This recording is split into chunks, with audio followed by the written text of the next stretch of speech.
Chapter 1, page 1. Send me away with a smile.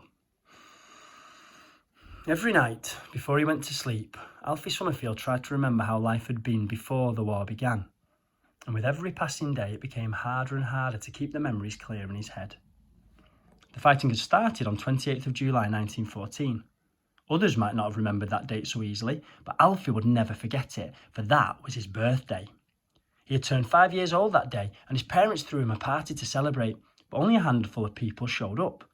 Granny Summerfield, who sat in the corner, weeping into a handkerchief and saying, "We're finished, we're all finished," over and over, until Alfie's mum said that if she couldn't get a hold of herself, she would have to leave. Old Bill Hemperton, the Australian from next door, who was about 100 years old and played a trick with his false teeth, sliding them in and out of his mouth using nothing but his tongue. Alfie's best friend, Kalina Janacek, who lived 3 doors down at number 6, and a father who ran the sweet shop on the corner and had the shiniest shoes in London. Alfie invited most of his friends from Damley Road, but that morning, one by one, their mothers knocked on the Summerfields' front door and said that little so-and-so wouldn't be able to come. "It's not a day for a party, is it?" asked Mrs. Smythe from number 9, the mother of Henry Smythe, who sat in the seat in front of Alfie in school and made at least 10 disgusting smells every day. "It's best if you just cancel it, dear." "I'm not cancelling anything," said Alfie's mother, Margie, throwing up her hands in frustration after the 5th parent had come to call. "If anything, we should be doing our best to have a good time today. And what am I to do with all this grub if no one shows up?"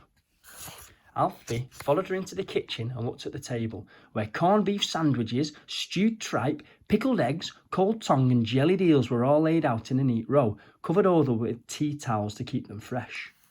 "I can eat it," said Alfie, who liked to be helpful. "Ha!" said Margie. "I'm sure you can. You're a bottomless pit, Alfie Summerfield. I don't know where you put it all. Honest, I don't." When Alfie's dad, Georgie, came home from work at lunchtime that day, he had a worried expression on his face.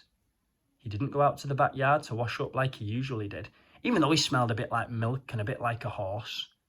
Instead, he stood in the front parlour reading a newspaper before folding it in half, hiding it under one of the sofa cushions and coming into the kitchen.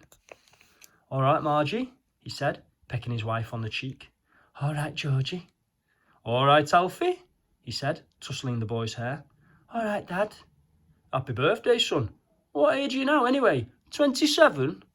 "I'm 5, said Alfie, who couldn't imagine what it would be like to be 27, but felt very grown up to think that he was 5 at last. "5, I see," said Georgie, scratching his chin. "Oh, seems like you've been around here a lot longer than that." "Out, out, out," shouted Margie, waving her hands to usher them back into the front parlour.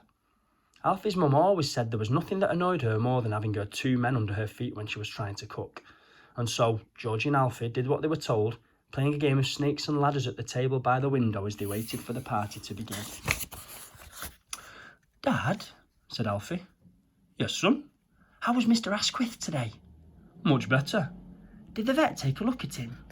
"He did, yes. Whatever was wrong with him seems to have worked its way out of his system."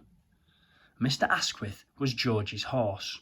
Or rather, he was the dairy's horse, the one who pulled Georgie's milk float every morning when he was delivering the milk. Alfie had named him the day he'd been assigned to Georgie a year before.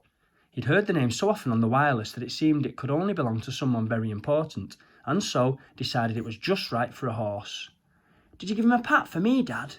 "I did, son," said Georgie. Alfie smiled. He loved Mr. Asquith. He absolutely loved him.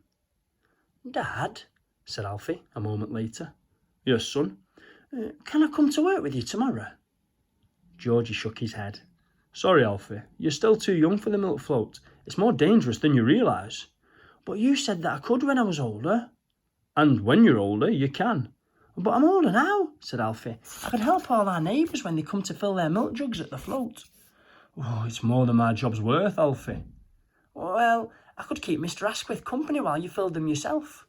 "Sorry, son," said Georgie, "but you're still not old enough." Alfie sighed. There was nothing in the world he wanted more than to ride the milk float with his dad and help deliver the milk every morning, feeding lumps of sugar to Mr. Asquith between streets, even though it meant getting up in the middle of the night. The idea of being out in the streets and seeing the city when everyone else was still in bed sent a shiver down his spine. And being his dad's right-hand man, oh, what could be better? He'd asked whether he could do it at least 1,000 times, but every time he asked, the answer was always the same. "Not yet, Alfie. You're still too young." "Do you remember when you were 5? asked Alfie. I do, son. That was the year my old man died. That was a rough year." "How did he die?" "Down the mines." Alfie thought about it. He only knew one person who had died. Kalina's mother, Mrs. Janacek, who had passed away from tuberculosis. Alfie could spell that word. Tuberculosis.